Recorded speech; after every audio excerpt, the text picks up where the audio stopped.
We're just about there, folks. Any questions while we're waiting? Okay. Should be a short wait.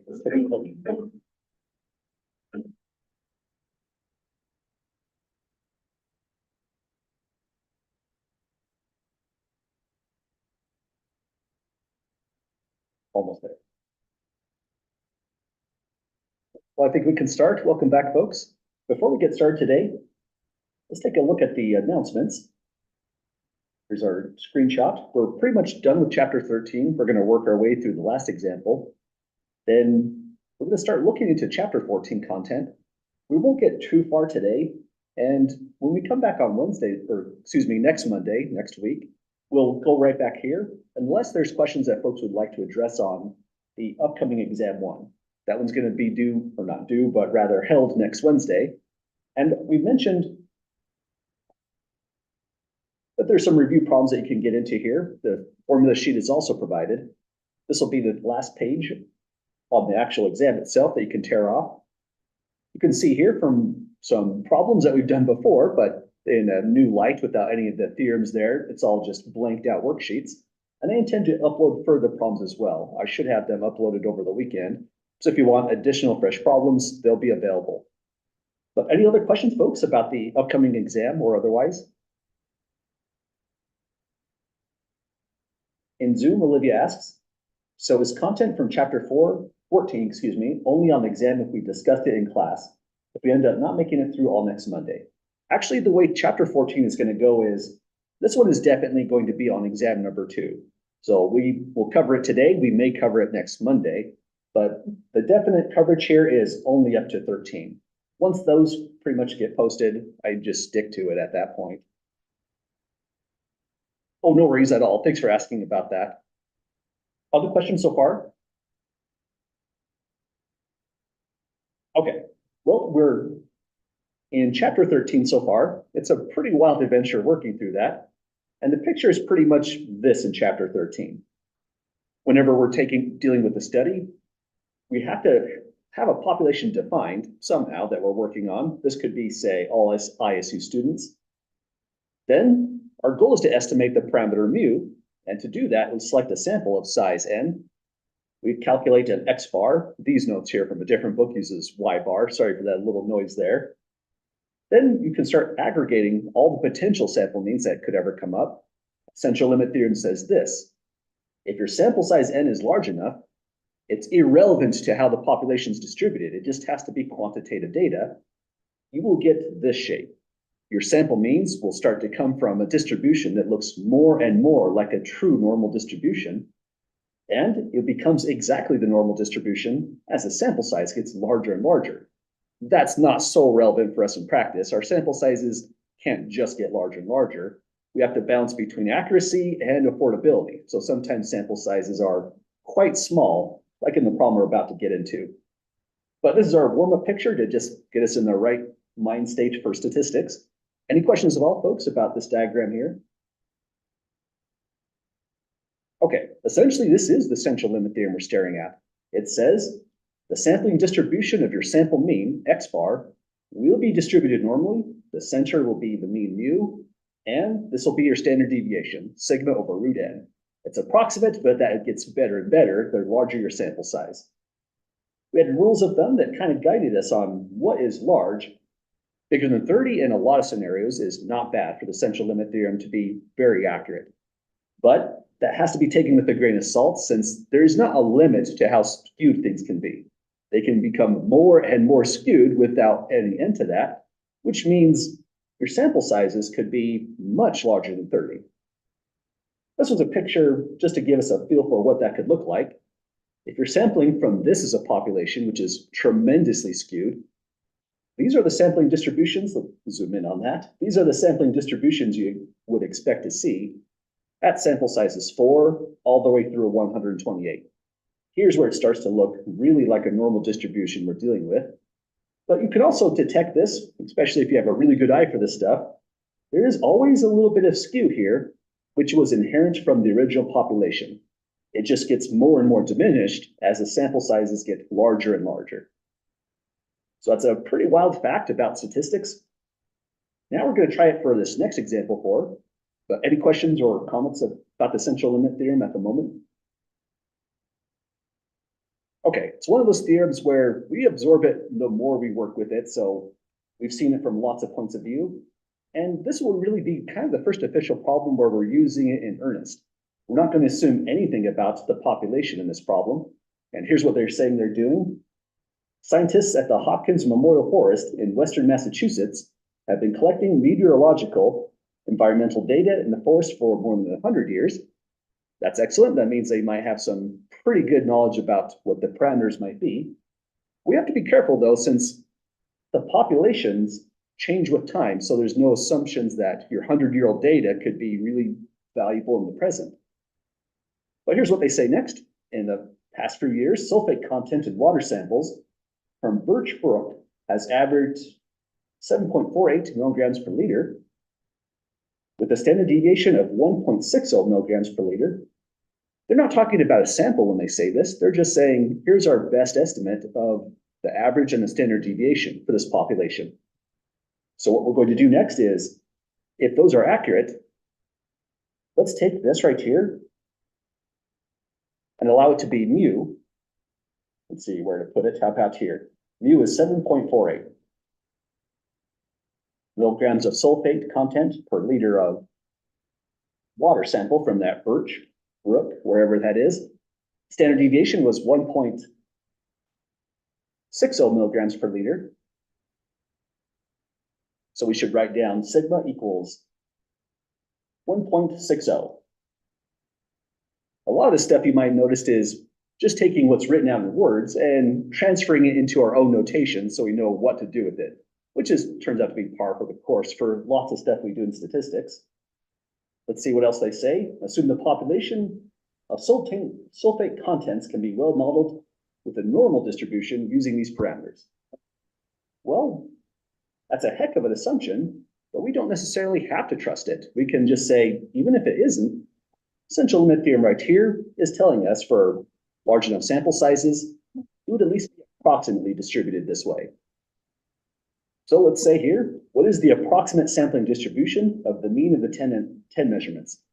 Here, the wording is almost distrustful when they say it's distributed normally. That's the assumption they're making, but it's not necessarily something that's going to work out in the real life. So we're going to just say here, it's probably a true approximate sampling distribution for X bar. Let's write it out. X bar is going to be distributed as, first thing we'll say is normal. You have to give it the right mean right here. So throw in a mu, 7.48. Next portion, we need to give it the standard deviation sigma, which is 1.60. Then last thing, divide by the square root of the sample size. The context here didn't indicate it. Oh, wait, no, it did right here. We have a simple random sample of 10 sulfate measurements, and it was mentioned right here. So we have a sample size n of 10. And that would go here inside the square root.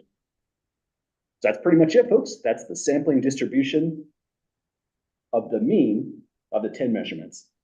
We only put X bar here because of the one word, the mean. I guess that's two words. But any questions, folks, with part A there? Okay, we mentioned that this style of question is kind of tricky, and it's a question that comes up on homework problems, comes up in exams as well. If you see anything that says sampling distribution, you're almost assuredly using the central limit theorem. So that's a pretty big giveaway. And so as when it says mean of the 10 measurements. But for just a quick pause before we go to problem B, watch out for these ones where it says, what is the probability distribution of X? Here we're talking about just making one measurement. This is not the central limit theorem. So we just give it the mean and the standard deviation. So those are two kinds of questions where you have to be really ready to recognize just the giveaway word there, the vocabulary of probability distribution versus sampling distribution. But once we've got it, this is our model. We're going to use it to do normal probability computations.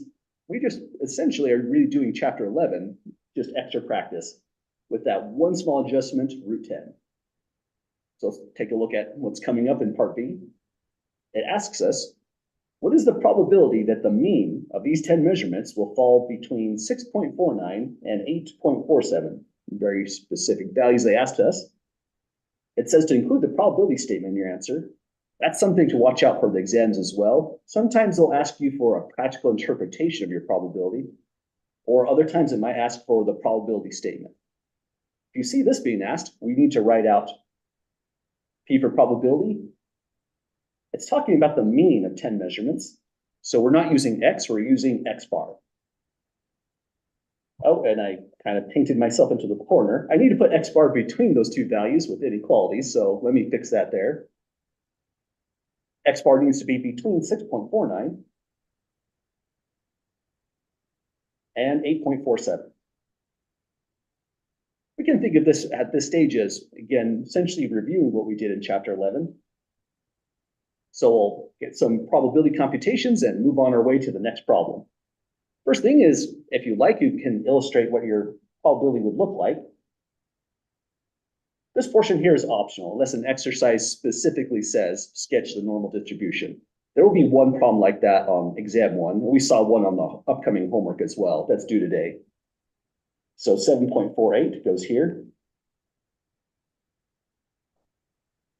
6.49, 8.47, I don't know exactly where they would fall. I haven't calculated that to give a feel for it. So I'll just drop them in kind of random locations. So we're just organizing our information by doing that. Well, but first we've got a chat. Olivia asks, we can choose when to use the less than versus the less than or equal sign, correct? Yes, that's absolutely true, Olivia. Because whatever this probability right here comes out as, it'll be irrelevant whether we have strict less than or less than or equals to. So it really is up to your option. I could never take credit off of that. And same with the practical interpretation. If your practical interpretation implies strictly less than versus less than or equals to, they're both really for full credit. I wouldn't be that picky. I don't think anyone would be, in all honesty. That's always a great question to ask. Other questions at the moment?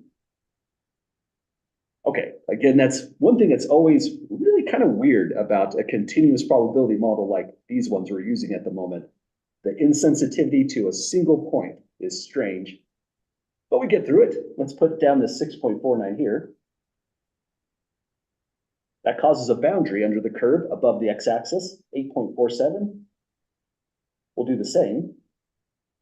And the answer to the probability question is whatever that area is going to turn out as. Now we just need to implement it. I did notice on some of the past lectures, I forgot to share my code. So I did go back to the old lecture notes and just inserted it into the notes. So if you notice something was missing, it's been brought back. If you notice I'm about to forget to do it again, don't hesitate to shout at me and I'll make sure it gets put up. One way or another, it'll get included. But to start this off, pretty much you want to start with the model. You could write out to mu, get 7.48. Sigma, here you have some options. I sometimes separate these out, but that's my personal stylistic choice. And if you copy me, it's easy to make a small mistake when you do the p-norm functions. So here's another approach just in case folks like it.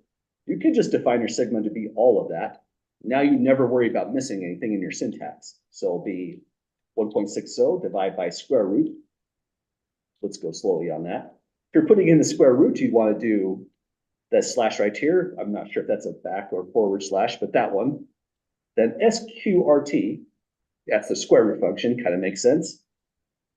Hit the parenthesis and give it 10, and that's going to give us our sigma value. Let's see what that output it as.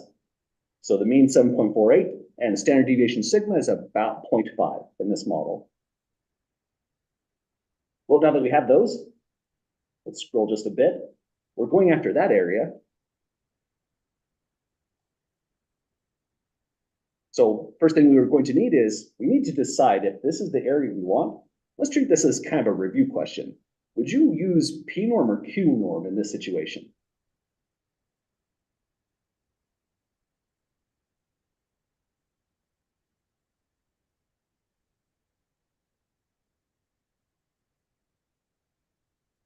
Good call. This one is going to be the p-norm function. If you want an area, that's what gives it for us. we'll start by doing p-norm. We want to go to the very upper cutoff point. So let me click back here, p-norm, 8.47, mu, and because we define sigma in this way, we're just going to give it sigma. There's lots of different ways to do this. So if you did store the sample size 10 and left this off, just make sure you're dividing by square root of 10 here. So if we run this syntax, it's not going to work, right? But we're on the right track. Here's the number we get, about 0.9748. Doesn't even look right here. And I put this together in kind of a really not very careful, haphazard way. Doesn't look like it's about 97% of the area. The thing that's missing is, or the thing that we accidentally included was all of this area by the red dot. So we account for it by going back inside here. To eliminate that area, go minus p-norm, 6.49, mu and sigma. And then that does the job for us. Let's take a readout of that probability. You know, it didn't change much, but that is a change. And we have a 0.9496, almost a 95% chance. Let's read that in.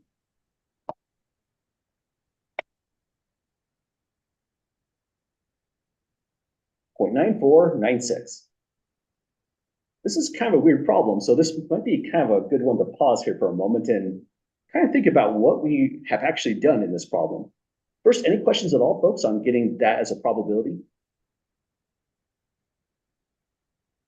Okay, so let's think about this problem a little bit more. They're telling us that they have some really good data, meteorological data that goes back 100 years. And then they're telling us if they look at just the past few years, then they can estimate parameters this way. Here's mu and here's sigma, but truly they are in fact unknown values. So why would we want to do this right here? Notice one thing that's missing about the study. A simple random sample of 10 measurements is gathered, but we haven't even seen those measurements. It's as if the data hasn't even come in yet. So now people have a set of expectations. If those parameters are accurate, before you even see the data and calculate the average, you have an expectation that the average should be between these two values with about a 95% chance. So if it leaves those values, then that is very interesting to folks. They might say, hey, something new is happening with our meteorological data. Maybe mu is not the same. Maybe it's gone up or down, something like that. Or maybe sigma's changed. Maybe some natural process, maybe something with corporations, who knows, is changing these values. And that's what the central limit theorem is doing for us in this problem. It's not quite statistical inference. And statistical inference, what you want to put in the middle of an interval from this to this, it's not x bar. We want to put mu between that interval. And the central limit theorem will allow us to do that.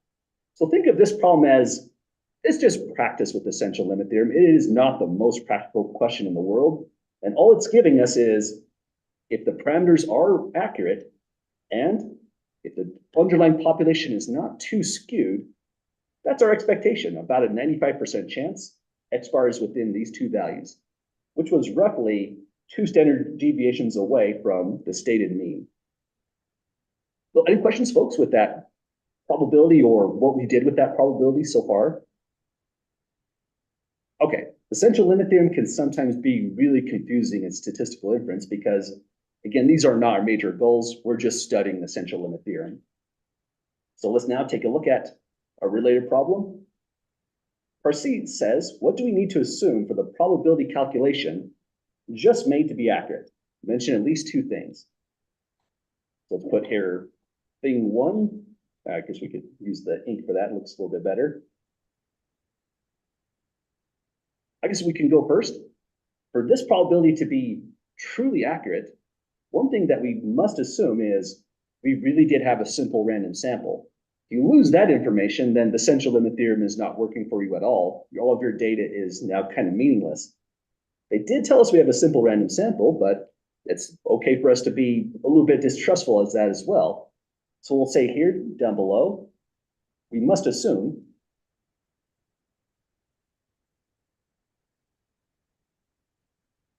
the sample was random. Then We have other things that we have to assume to be sure that's our accurate probability. Any volunteers for what the other thing could be? Values for mu sigma are accurate. Exactly. This is a really big one. The moment someone tells you mu takes on some value and sigma takes on some other value, you should be distrustful right away. So those could be, in fact, pretty accurate. But if they're one of them or the other, or both is quite inaccurate, this might have no meaning either as well. This would be trying to model an old population, not as it currently is. So for thing two, we can say, we must assume the values of mu and sigma are accurate.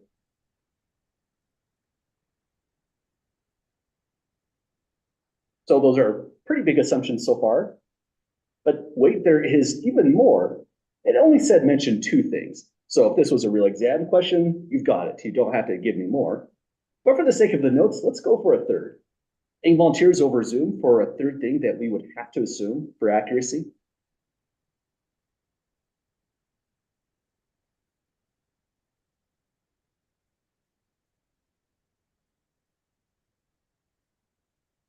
Or we can open up the question to anyone. This one's kind of a tricky question sometimes. And what we want to think about is, what are the elements of the central limit theorem and its hypotheses that we have to assume? Let's leave a pin right here, come back up and take a look at it. Or, we can just take a screenshot. That's just as effective. Okay, let's take a really deep dive in the central limit theorem. We are really done with the question, but we're going for just extra information here. We had to have a simple random sample. That was our requirement number one. Any population that has a mean mu, standard deviation sigma. This wasn't necessarily a part of the central limit theorem, but we said here, those have to be accurate values. So it didn't say it down below, but we're really assuming it if we're using those values to model a population. The one thing that we really didn't hit on is this right here. For large enough values of n, the sampling distribution is approximately normal. Well, our sample size is 10.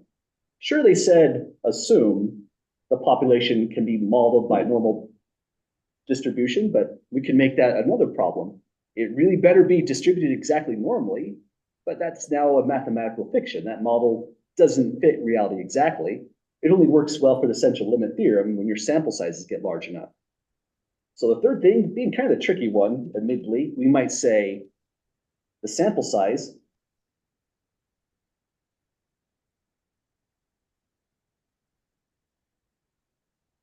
of n equals 10, which is small, must be large enough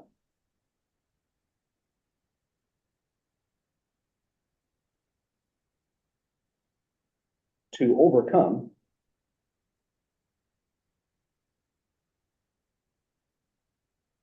any deviations from symmetry. I'm thinking I want to reword that sentence. I was thinking any deviations from symmetry, meaning skew in the population, but let's just say it that way. Enough sample size must be large enough to overcome any, this reads cleaner, skew in the population. And because the sample size at 10 is small, the population can't be very much skewed before we have a problem with the central limit theorem. And how would we even tell? We can't take a population of all sulfite content measurements of the brook. There would be no water left. But what they would do is take the 10 values here, plot them in a histogram, and just decide, based off very limited information, is it plausible our data came from something normal or did it come from something skewed? That's what they would have done at that step to assess the normality, and if a sample size of 10 would be effective. Well, any questions, folks, with those three different things? Okay, yeah, go ahead. The sample size is greater than 10, let's say like that 30, that rough estimate. Mhm. With that assumptions Yeah, I'd say it starts to become a little bit shaky because at a sample size of 30, populations where 30 isn't effective for the central limit theorem become pretty rare. I'd say the comment's still okay because we really don't know how skewed or symmetric the underlying population is here, but it becomes less of an issue as than this problem for sure. I would absolutely accept it for full credit though. Other questions so far? Okay, let's maybe, before we go to the next portion of the notes, let's pause right here. Let's imagine you really did have the 10 observations and you're trying to judge, is it plausible my data came from something at least roughly symmetric as a population and mound shape? Let's take a look at that through a simulation to get a feel for just what can happen. After I fix my windows here, sorry, it always takes a bit of a moment. We'll put the participants window over here. That should do the job. And I want to go to just a new field. Let me go over a new script. And here's what we're going to do. This is not something that's part of the homework or exams, more of just a demonstration what happens when you sample with small samples. So let's call this sample. We're going to say sample gets R. That means we're taking random data. Norm means we're pulling or gathering data from a normal distribution. And 10 means we're assisting a sample size of 10. If you want, you can give it more parameters. Let's actually match up the ones from here. Let's give it 7.48. I guess I could also look right here. And let's give it this as well. 1.60 divided by square root 10. Okay, so now we at least have data that looks like something that is just like our problem. Hit Control A, Control Enter, and here's our 10 different observations. Maybe not what they got, but it would be close to it if those were accurate parameters. We throw these all into a histogram, write out hist sample, then here's the visualization. You know what, this looks pretty good. This is, maybe you might say some skew to the left, but it is symmetric, roughly, and it's mound shaped. These would be great data. If this was your data, then people would have no problem going forward using the central limit theorem and feeling confident they have accuracy. But that was just one sample. Hold the control, hit enter again, and it usually revises. Let me try it again. Control A, control enter. Here's the next one. That's kind of more concerning, right?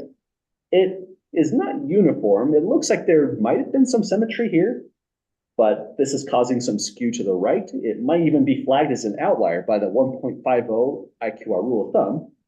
These data are a little bit more problematic. At this stage, people would have issues with using some of our normal procedures in statistical inference. So even if the population is truly distributed normally, like we're indicating here, it came from a normal distribution, small sample sizes can distort the shape that we're expecting, and it can also produce outliers, which could scoot the mean further away from the true central value. Well, let's just try out a couple more to see what can happen. Hit Control A, Control Enter. This one would be great. It's definitely weird. There's a lot of accumulation in one location, but there's decent enough symmetry here to be confident we're okay. Hit Enter again, and this one is starting to become skewed a little bit more to the left. I would still say this is roughly symmetric. We wouldn't have problems with this one. And same thing, but from different skew. This one looks uniform, but we wouldn't call it uniform unless your sample size was, say, 100, and you got that shape. You have evidence your population is uniform at that stage. But for small sample sizes, we have to be forgiving for the shapes because of the distortion we're expected to see. And just to demonstrate that, let's say our random sample is really 10 to the power 4. At that stage, that's the shape that we're expecting. The more data we pull in, the more information we're going to get on what the underlying population really does look like, how it really is distributed. But even if this was skewed, at that sample size, central limit theorem works regardless, becomes a non-issue at that stage. But that was really kind of just for fun. Any questions, folks, about looking at those random distributions? Okay, it's always good to look at histograms because we deal with them quite a lot with quantitative data. Let me go back to kind of a calculator mode on this. Well, We did a probability computation. These are our requirements for it to be accurate. And let's see what we're doing next. It's another probability computation, so kind of a chapter 11 review as well. But this one's a little bit different. We've never actually calculated something exactly like this. It's going to be a Q-norm function, but it's asking us to solve for two values, A and B. There's an unwritten assumption here that we should put in just to be very specific. This is asking for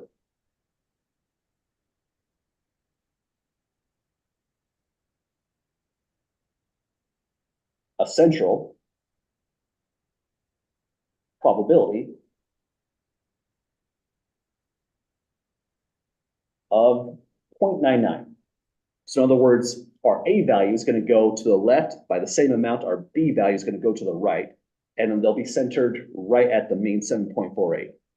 So that's something you would have to write into the question for it to be completely consistent. Kind of drop the ball on that, but we'll get it in right here as a comment. So we're solving for values A and B. And again, this is kind of close to what you would really do in statistical inference, other than you don't want the mean in the middle. But this would be much like a confidence interval, and interpretation is starting to get close.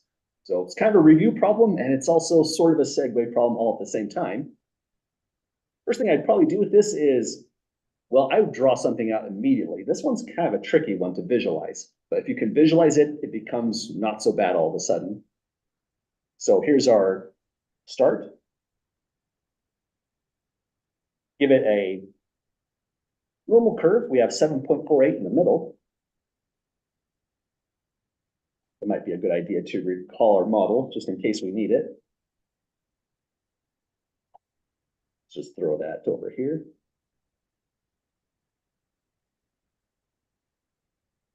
Okay, so we've got 7.48 in the middle. We're trying to solve this equation here. So let's place A, well, it's 99% for central probability. So it's going to be pretty far to the left. They don't have to be perfectly placed, but if you can place them a little bit better, it makes the work a little bit easier to visualize. So the 0.99 being a central probability goes into this location. And I just noticed that I closed the participation window. Sorry, folks over in Zoom, we are now back. It's always kind of an interesting juggle to move this window around. So we're trying to find an A here and a B there. But in order to do that, we're very interested in this probability. If we have central probability 0.99 here, then in this location, we're going to get a 0.005. In this location, we get to 0.005 as well. So those will add up to a 0.01, and all the area of the curve will add up to exactly 1. That's one requirement of the normal curve. The area directly under it is always exactly 1, kind of a magical curve in that sense. Now that we have these values, here's what we're going to use next. In order to solve A is going to be equal to Q norm. Give it this figure, 0.005. Then 7.48, 1.60, divide by the root 10. So that will give us the A value right here. Same kind of strategy will give us the value for B. Let's write it out just for the sake of completeness. B is also Q norm, 0.005, 7.48, 1.60, divide by root 10. And this is an intentional mistake if I just end right here. Anyone see the output that's missing so far?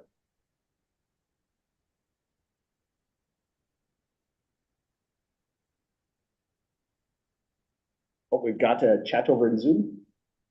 Olivia says the tail one. Good call. B is special because if we use 0.005, we need to now control the option lower dot tail is false. There is more than one way to do this, however.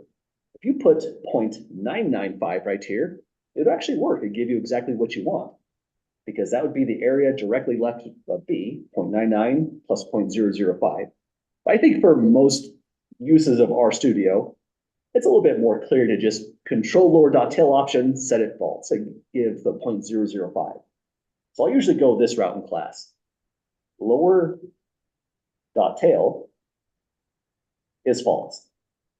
So for the sake of the notes, this is what it would look like to get those two values, A and B.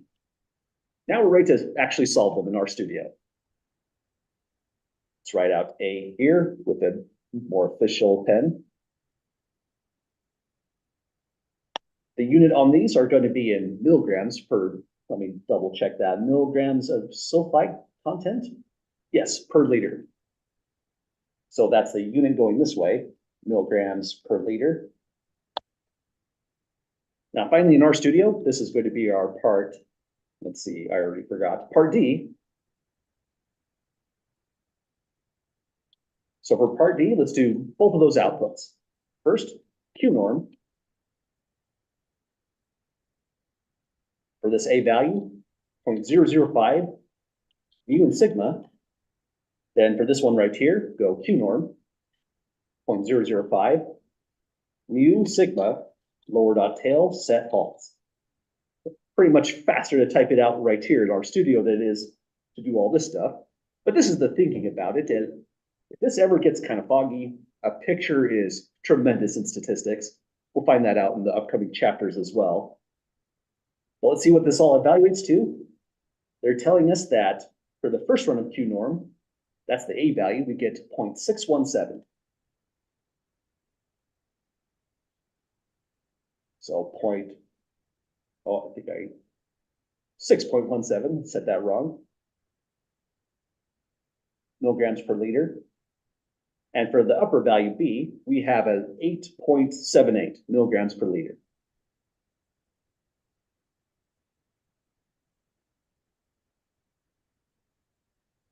Well, we've got it, folks. That's the values for A and B. And so now we can say, if everything is working as expected with the model, we have the right parameters, we have a large enough sample size, and it was a random sample, then before you even peek at the data, you have an expectation. There will be a 99% chance that the average of those 10 specimens ranges from 6.17 and 8.78. And so if it doesn't fall in that range, we know something is amiss, and that can be exciting. It might be the parameters that's changed, or maybe we messed up the study. That's less exciting if the sample was wrong, not random, for example. But let's now give this a practical interpretation using the context. For using the context, we might as well recall the context. Let's grab some of that.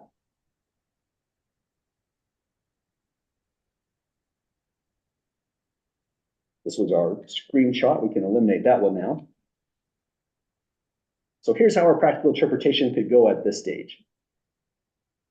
We're going to interpret this statement by saying there's a 99% chance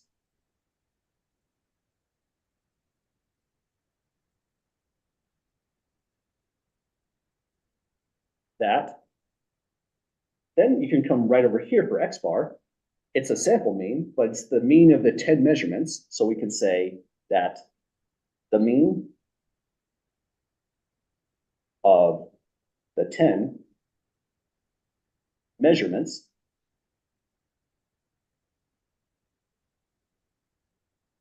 of sulfate content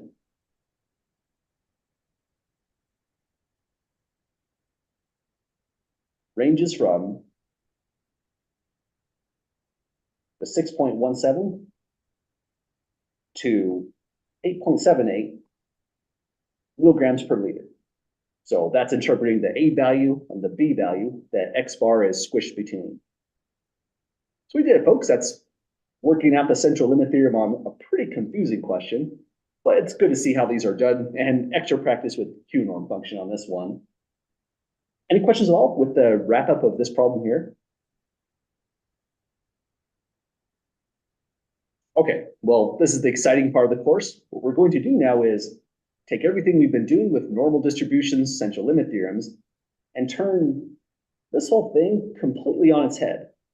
We don't really want the sample mean in the middle. We'll know what it is the moment we calculate it. We're doing all this just to become familiar with the central limit theorem and what it does for us. We're trying to place mu between these two kinds of values, the entire population's mean. In chapter 14, we'll see just how to do it. So let's save the notes here. This is the part of the course where we're entering content that's exclusively now on exam 2. Some of the content does overlap, so there is a little bit of a review inside there. But if you have any questions specifically about exam one, don't hesitate to throw them out there. I'll be happy to divert if we like. And we can discuss quite a lot of exam one review problems next Monday as well. Well, here we are, chapter 14, Introduction to Statistical Inference. Word of warning, our author is serious when he says introduction. The procedure he's giving us here is, in a certain sense, how statistics was done historically. They made certain assumptions which weren't always correct, multiple assumptions which weren't always correct, but learning it from this point of view gives us a good feel for what we're really doing in statistical inference, what the major challenges were, and how we're going to fix them. So this one's the introduction. Chapter 15 is a little bit harder, and chapter 17 is where we're going to begin doing statistical procedure after procedure. We'll start collecting, really the namesake of the course, different statistical methods. So let's see what happens in chapter 14 first to start.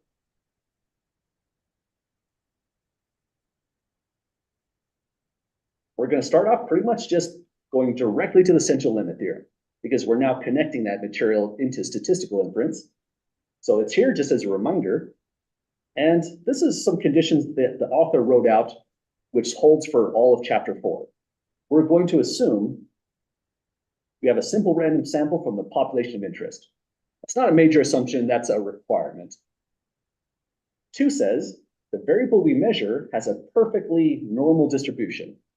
That's a huge assumption, and it's not even always true in reality. It becomes more of a mathematical problem if you make that assumption, less a practical one. We do know how to tear this assumption off. It's by the central limit theorem. But there's an extra complication when we do that. When we take care of the central limit theorem, we're trying to estimate mu right there in statistical inference. But there's 2 parameters. In order to estimate mu, you also need an estimate for sigma right up here. That's a problem because if you don't know mu, why would you know a different parameter like sigma? There might be situations where that makes sense. Think IQ testing. IQ tests are standardized to have a standard deviation 15 no matter what, because they re-standardize those tests. But that's an exception. It says here, we don't know the population mean mu. That's good. We shouldn't. We're trying to estimate that in statistical inference. But we do know the population standard deviation sigma. In the past, they didn't know it, and they knew they didn't know it, but they pretended they did. They just used the data, calculated the sample standard deviation, and threw it right in there. They weren't considering that that's an estimate upon estimates, and when you do that sort of thing, that is no longer the normal distribution. It's going to turn into a t distribution instead. So we're working our way to those kinds of results. But for the moment, we'll take this as an assumption just so we can introduce what inference is even all about. We're going after confidence intervals and hypothesis tests. Then we'll start correcting the procedure, taking off assumptions that don't even make sense. Starting definitely with that one and with that one as well. So that's what we're getting into so far. Any questions at the moment, folks? Okay. Example 1 is an example that I wouldn't ask as a homework question or an exam question. This is more for us to really do a derivation. We don't do a lot of derivations in this class, but what makes a good one is something that uses theorems that we have to be familiar with in the first place. And, well, it'll be kind of fun anyways. So let's give it a try. It says, consider a population that has unknown population mean mu and a known population standard deviation sigma. So we actually know the value of sigma on this one somehow, some way. We're going to say further assume this population is distributed normally. So it has an exact normal distribution is what it's saying there. Our goal is to estimate the population parameter mu. And so we gather a simple random sample, size n, and calculate the sample mean x bar. Like we mentioned in the first day of the class, this is already statistical inference. The moment you do this, you are saying something about the population, mu, using information from the sample, x bar, the sample's mean. But it's not good enough until you describe the error in making that estimate. This is sometimes called as a point estimate because we're trying to guess the value of mu based off exactly one point, the sample mean, paying no special consideration towards the error. But now we will approximate the error. The moment you can do that, you have a confidence interval. So let's show how to make all of that happen. First thing we want to do is use the central limit theorem. The population was distributed normally, so we know varies as well. But question first over in Zoom. Might have been an open mic, no worries. So because we have a normal distribution, let's draw this.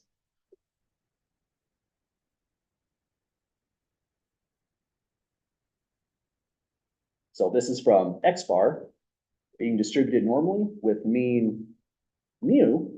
That's the unknown in this problem. And we are asserting that we know sigma. Let's put that in.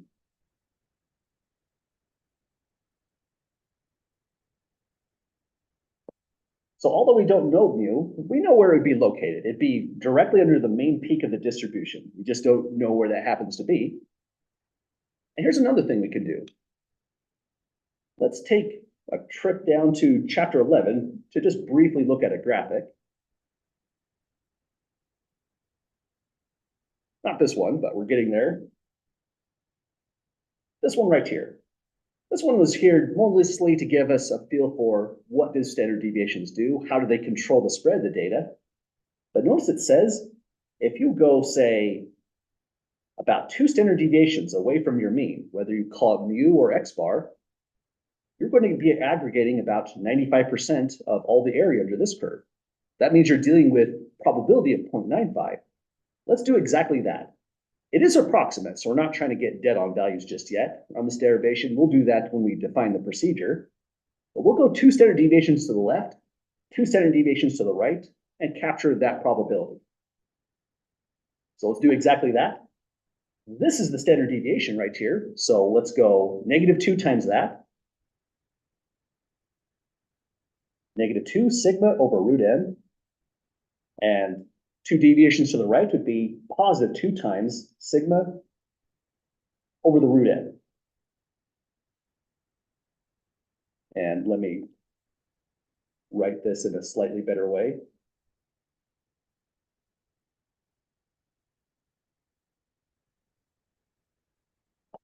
Excuse me one moment. So we have mu -2 sigma minus n. This should be really mu minus 2 sigma over root n. Sorry, I was drawing my diagram out a little bit weird. This would have made sense if there was just a 0 right in the middle, but we're taking that value minus mu, and over here we're taking 2 sigma over root n added to mu. Does that make sense to folks with that correction there in blue? Okay, it would have made sense if I had 0 right there. I could just call it -2 times that value, +2 times that value. But here they're saying +2 on the mean. We're adding 2 towards the mean instead, rather. So there's our picture, and in the middle, let me fix that pen. We have probability of about 0.95. It's not accurate, but that's okay. What we're going to call this instead of probability is confidence. And there's a really particular reason for that. We're going to say eventually is that our procedure has a probability of 0.95 of capturing the unknown mean. We don't want to say there's a probability of 0.95, the mean actually being in the interval or not. So we just call it confidence. It's the probability for the whole procedure itself. So we'll start to say that this 0.95 is 95% confidence for our upcoming confidence interval procedure. Now, next thing we can say is when we go to calculate a statistic, say X bar, like this one here, it comes from this distribution. It could be anywhere. We don't know where exactly. It could be, say, within 2 standard deviations of the mean mu, or it could fall outside. But if it is within, here's what we can say.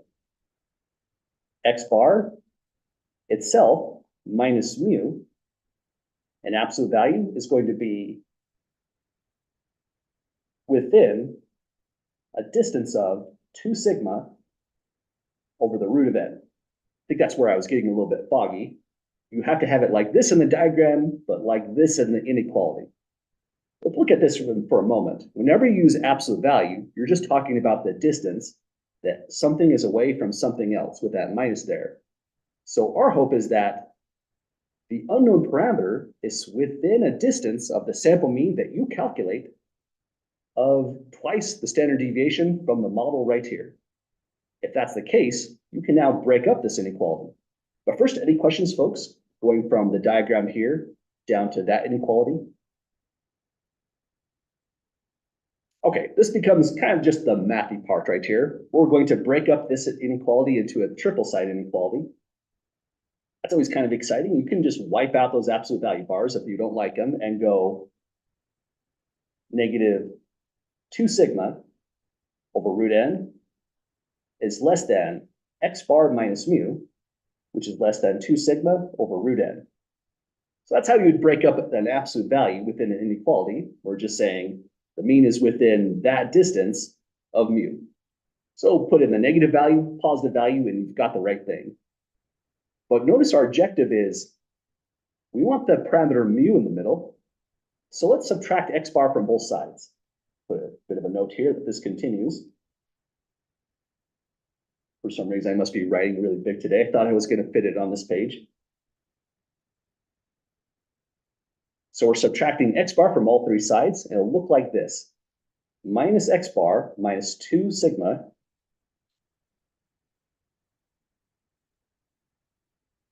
over the root of n is less than mu, which is less than, subtract x bar from here as well, so minus x bar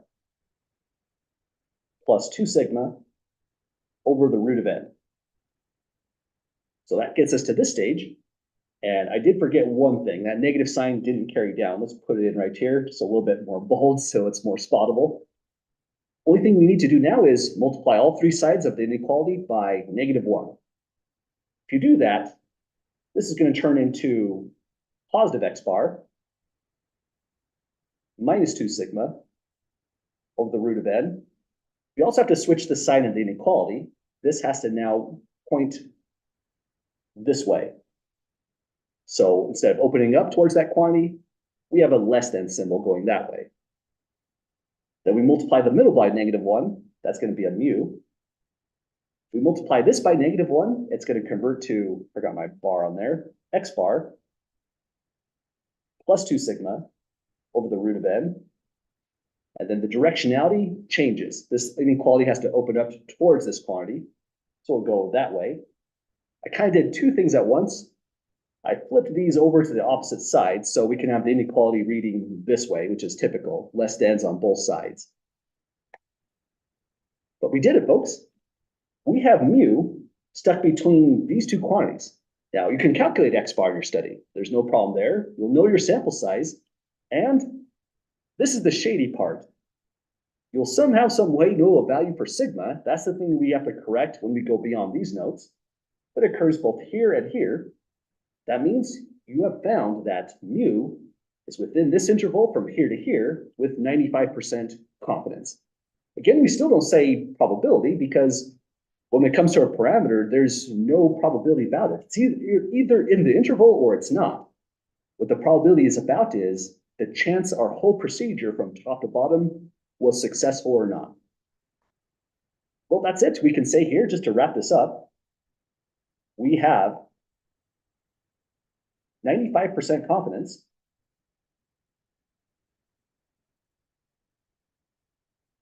that the population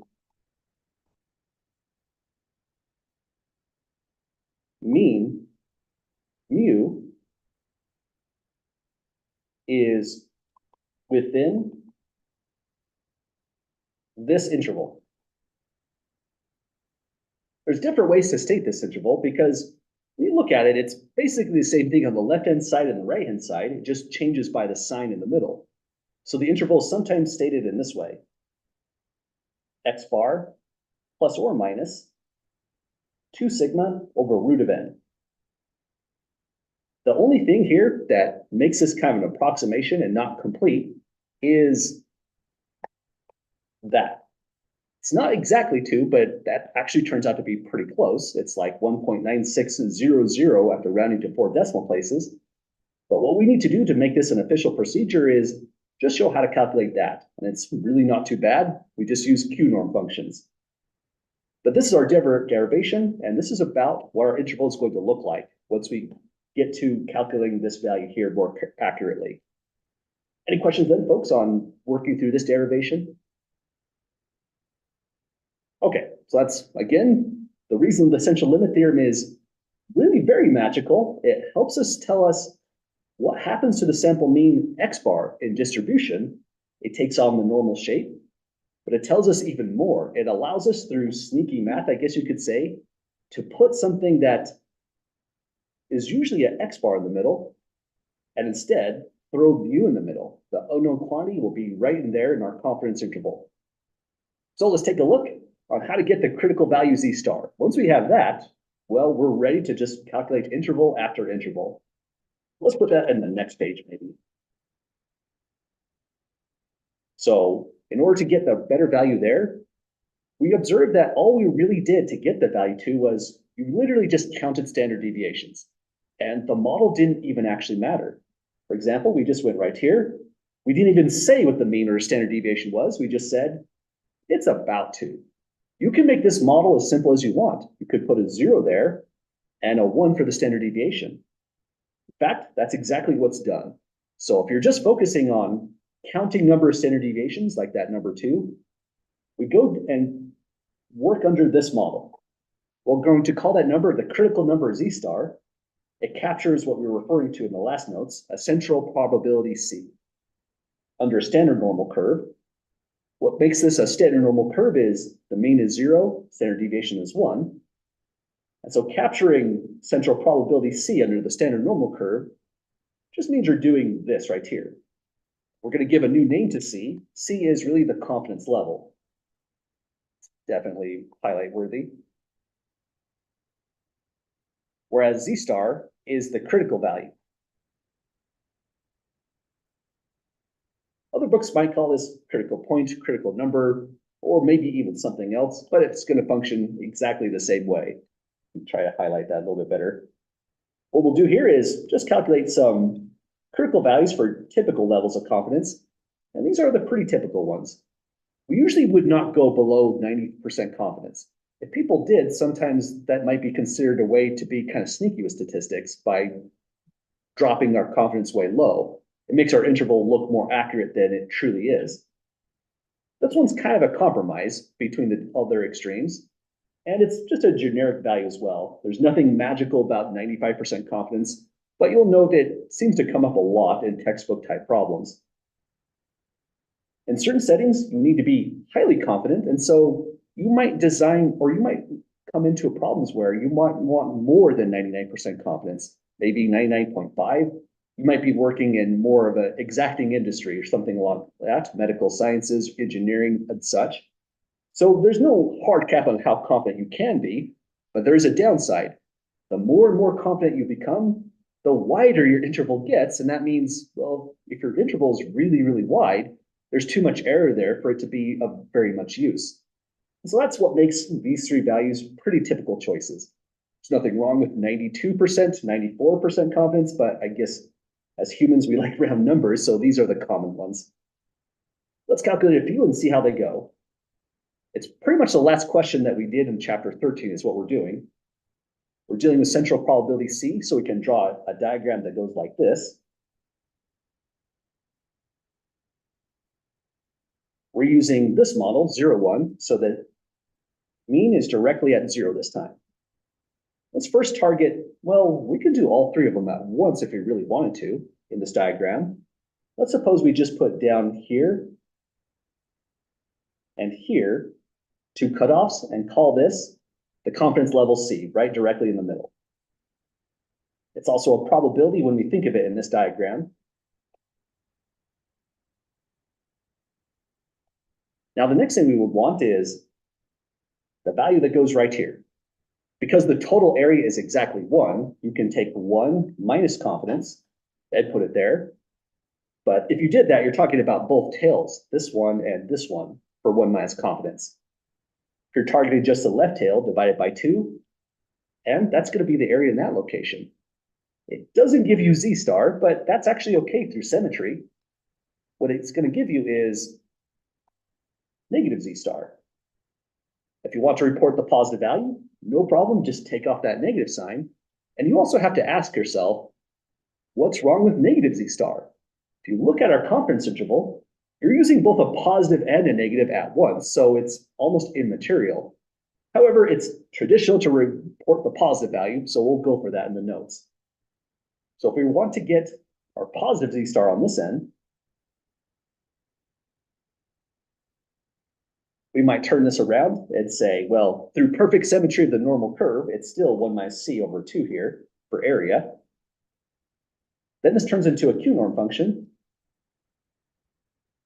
And in here, we'll give 1 minus C divided by 2.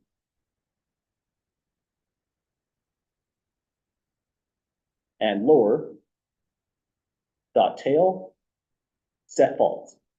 So that's all we have to do on this one right here. Any questions at all, folks, with that statement so far? Okay, well, let's calculate a few and see how they come out. I'm just realizing I should save that syntax for the notes on the last section. I'm having a bad memory remembering to do that. Let's just go to this tab here and give the syntax a try. So it'll be Q norm. Let me back off a bit on that. I kind of got a little bit too excited. You probably want to define C first before you just jump into the Q norm function. We'll start at the lower end of the confidence, 90%. So C gets 0.90. Now we can jump down to Q norm. It'll be 1 minus C divided by 2. And you know, if you leave your syntax just like this, it works. Let's observe what happens. That's your critical number, whether it's positive or negative. We usually report positive, so if you put in lower dot tail equals false, you're getting the positive value. And if you're a fan of making your syntax as small as possible, you could also go like this. You know this will report the negative value, so just throw a negative sign in front of it. You're getting the same thing either way you do this. It only works this way because of the negative sign due to the 0 there. We have symmetry across 0, allowing you to play with negatives in a nice way.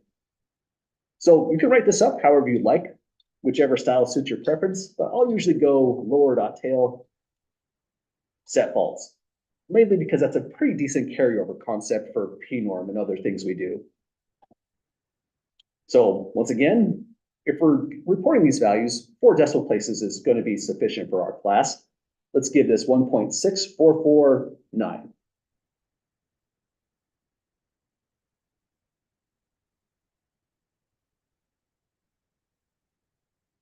Then we can repeat this as many times as we like. Let's go for just the ones in the question there. At 95% confidence, just hit Control A, Control Enter, and that's our next value. So we round this one to 4 decimal places. This is the one that, if you've taken statistics before, you probably have it memorized as a mantra, 1.960 for 95% confidence. It's actually a pretty accurate number. Rounding this one to 4 decimal places gives you Z star equals 1.9600. So observe, the more confident you're wanting to be, the greater the critical number Z star is. The bigger Z star, the wider your interval is going to become. Let's check out that 99% confidence. At 98% confidence, we're at 2.5758.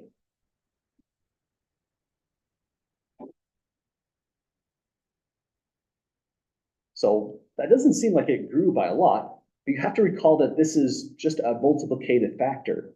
If you went from about 1.5 to about 2.5, roughing pretty roundly, then this could be quite a lot bigger depending on the value of sigma over root n. You could have been making your interval tremendously wider, potentially. So being more confident has its downsides, but we wouldn't want to be less confident either. If we say, decide to drop our confidence down to something weird like 0.21, critical number is going to be at 0.26. Your interval is going to be narrow, which makes it look like you have great accuracy in your problem. But you have to report your confidence the moment you give your confidence interval, and that will just look silly. If you're so unconfident, then your interval has little value. we're trying to do a compromise for mu mostly being your interval, where confidence is pretty high, but your interval isn't so wide as to be meaningless anymore. So like a lot of things in statistics, these are pretty good values to find that compromise. If we want more precision, we just go for higher confidence here, deal with a wider interval, gather a higher sample size if necessary. But that's pretty much the last missing ingredient, folks. At this stage, we have the full confidence interval procedure. All we're going to do is decide what confidence we want to have, grab Z star, plug it in right there, and that's the right formula. Any questions at all with calculating the critical numbers? Okay, then let's take a look down below. Here's our full procedure. Keep in mind it has flaws. Our objective in these notes is to introduce those flaws and see how to fix them in the coming notes. Let's blow that up just a little bit. It starts off by saying, gather a simple random sample of size n. That part's pretty important. That's part of the conditions. We must have random samples, or at least a representative sample. They'll have an unknown mean mu, but a known standard deviation sigma. Flag that yellow because that's always a concerning thought. So we're assuming we know sigma there. A C% confidence interval for mu is of the form here, where all we have to do is find the value of Z star that corresponds to whatever confidence level the problem is going for. Well, let's give this a try. We have a brand new problem down below. Well, let's see what we get into on this one. Any questions or comments first on our confidence interval procedure here? Okay, so here's our brand new problem. I don't know if we'll finish it entirely, but we'll at least introduce this one and try not to run over the time limit here. So it says, provide a complete analysis. Whenever you see those instructions, it's pretty much going to look like this.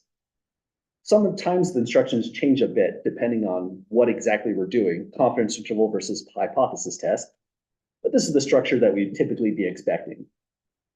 Now, the problem says, radioactive cesium is a waste product of nuclear reactors, and a study examined the radioactive cesium tissue concentration of a random sample of 16 Pacific bluefin tuna.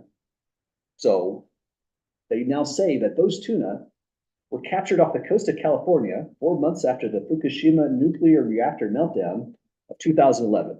So those were not your ordinary fish. You have to think about this. This is the coast of California, and Fukushima is way out there in Japan, but this is also a migratory fish. So this is kind of interesting. 4 months, we wonder, can the meltdown all the way over in Japan affect the California coast when they capture these tuna? Here's what they did. They measured their radioactivity, and that's how radioactive they were. Units are becquerels per kilogram of dry tissue. So the becquerels is the measure of radioactivity, and it looks like they ground up the fish and found the radioactivity with the dry tissue. So some of these are, I'm not too sure if that's bad or not. I wouldn't have the training or the Geiger counter, but some of them look a lot worse than the others. And now here they give us some information. Historically, the population mean radioactive cesium tissue concentration in those tuna has been below 2 becquerels per kilogram. So looking at this data, that's pretty shocking, right? Doesn't necessarily mean that fish are inedible. Again, I don't know how radioactive that necessarily is. We'd have to research that. But it's amazing that they could detect a difference. The question here is admittedly silly in a certain sense. They ask us, do these data provide significant statistical evidence that the mean radioactive tissue concentration is below 2 becquerels per kilogram? I would look at the data and say, yes, of course, every single measurement in that data is well above 2 becquerels per kilogram. Of course we have that evidence. So why are we doing statistics? The reason we want to do statistics is if you told, say, a Senate hearing committee or someone in government, yes, there is evidence it's above 2 becquerels per kilogram, they're going to follow up by asking you, okay, what is it? Where is it? Can you give me an estimate now? That's what we're really doing in this problem. We're not just observing that it's above 2 becquerels. We're going to try to give as precise an estimate as possible with the information at hand. And the one thing that went wrong is not this part where it says provide a complete analysis. That's an important part of this problem. But we're gonna assume that is reality, that the population standard deviation is 2.95 becquerels per kilogram. Now, that might be an acceptable assumption, but we would have to consult with the experts, marine biologists, things like that. They would have to give us information that would tell us and convince us that if there was a disaster that could change the mean, it wouldn't change the standard deviation. That I would take a lot of convincing for someone to convince me that's true. I would say maybe they both change to some degree. One may be more than the other. But for the sake of the problem, we're going to run with this assumption. We'll also discuss what did people do historically? They just took the data, calculated the sample standard deviation, plugged it in right there. And you know that works sometimes until your sample sizes get small, then it breaks down spectacularly. That's what we'll find out in chapter 17 when we correct that part of the procedure. Well, that's the statement of the problem so far. And for performing a complete analysis, here's what the steps will look like. The first step is kind of strange. It doesn't have a lot of credit associated to it. It's 1 point, but it's here because I need to know that you know what is the actual question of the problem. You can put it into your own words, and I'm not picking on how you write it. It just has to target the question. Or you could do something like this. You can just cite it from the problem and put it in directly. That's fine as well. Let's put it in our own words. If I was going to do this portion of the problem for a confidence interval, I'd probably say, it doesn't have to necessarily be a question. It could be a statement that implies a question. Let's say, we want to estimate the average radioactivity of these fish. We expect some context here, but if you say these fish instead of Pacific bluefin tuna, that's okay. You can take out some of the context and make it a little bit brief. But it's really kind of a statement of intent. This is what we're trying to address. And when we come back down here, we just have to make sure we really addressed this right here. Honestly, it's tedious to write that out, but it helps in the problem because if you're forced to think and write out what's the practical question, it's just priming your mind to running through this, and it's a lot less foggy to get through. So that's the first stage of the process, and that was weird. We go like that. And this phase is sometimes a little bit confusing. One thing that's kind of an adventure of these problems is some of the problems will ask for confidence. Sometimes they'll be up for you to choose. And I just noticed in Zoom, sorry folks, I missed 2 chats. Olivia's or Regan says that a risk of 1 billion BQ in ingested cesium-1,3. Oh, thanks for posting. That's actually pretty cool information. Want to keep the risk below 1 by 10 by 5. Must limit her diet intake to less than 10,000 becquerels. I think we're okay then with these fish. Yeah, they weren't that radioactive. That's pretty awesome. Thanks for posting that, Regan. So these weren't too radioactive, but it's still startling that we could see a change all of a sudden in the population. I'd still probably eat that fish, given that information there, though. Well, other questions or comments so far? Okay, you know what? I think this will probably be a pretty good stopping point for us, but maybe let's do one last thing. Any volunteers from the class to pick a confidence level for us when we come back to address this problem? Awesome, I like that one. That's going to balance between precision and the amount of confidence. So we'll use C equals 0.95. Really, you could have done something weird. You could have done 96%, 92%. All those are great choices. But there's an expectation that you wouldn't go below 90%.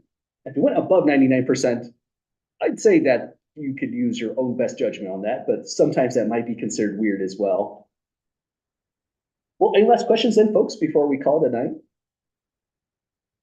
Okay, when we come back on Monday next week, if you have exam questions and review problems you'd like to take a look at and discuss, that's exactly where we'll start. If we run out of questions, we'll come right back to here. And you can expect when you are looking at the Moodle page over the weekend, I'm going to put some extra problems down here. Probably right here, I'll call it just version 2, if you want some new, fresh problems to take a look at. Well, have a great night, folks. So we'll see you all next week. You bet. Oh, and congratulations, we're over 25% down now. Week 4 is over. Me too.